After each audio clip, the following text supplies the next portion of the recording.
কমই দেখা যায় একটু করে তেলটা বাইসারে উপর দিয়া তেল দেই নেই গা, এটা তো হলো মাংসের তেল, মানে কোনো তেল না। অনেক সুন্দর লাগতেছে তো আস্তে আস্তে সব আল্লাহ খাইতে কেমন লাগার লেগেছে মজাই লাগবে ইনশাআল্লাহ।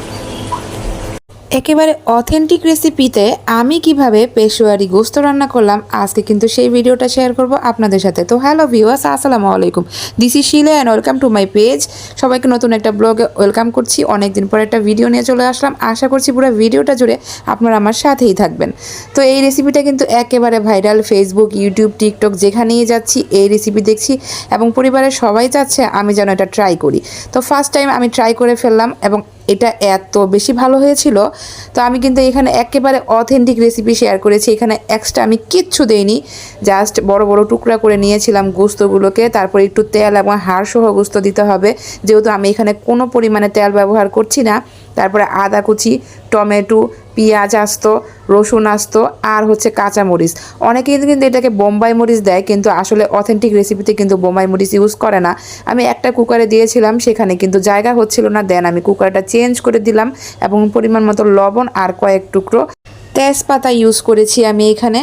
তো এই তো এবার একটু ভালো করে নেড়ে চেড়ে মেখে নিব। আমি কিন্তু এখানে কোনো পরিমাণে তেল ব্যবহার করিনি এবং পুরো ভিডিওটা জুড়ে আশা করছি আপনারা দেখে বুঝতে পারবেন যে এটা কতটা বেশি ইয়াম্মি হয়েছিল।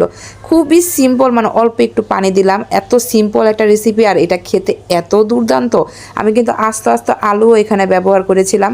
ঠিক এই রেসিপিটা ফলো করে আপনারা একবার বাসায় ট্রাই করে দেখেন, আশা করছি নিরাশ হবেন না। এটা খেতে এত পরিমাণে ভালো হয়েছিল, একবারে সফট, জুসি আর হচ্ছে একেবারে মানে গরুর গোস্তের যে টেস্টটা সেই ফিলটা পাচ্ছিলাম এটা খাওয়ার সময়। আসলে আমি ভাবতেই পারিনি এটা খেতে এতটা মজা হবে। আমি খুব ভয়ে ভয়ে রান্না করেছিলাম যে আসলে জানি না কেমন হবে। দেখুন এটা কিন্তু একবারে গোস্তগুলো খুলে খুলে আসছে আর গোস্তের কালারটা জাস্ট এত সুন্দর হয়েছিল। তো আপনাদের কাছে আজকের ভিডিওটা কেমন লাগলো, আশা করছি অনেক ভালো লেগেছে। আর যদি ভালো লেগে থাকে তাহলে কিন্তু আমার পেজটা ফলো করতে একেবারেই ভুলবেন না, আর ইউটিউব চ্যানেলটা অবশ্যই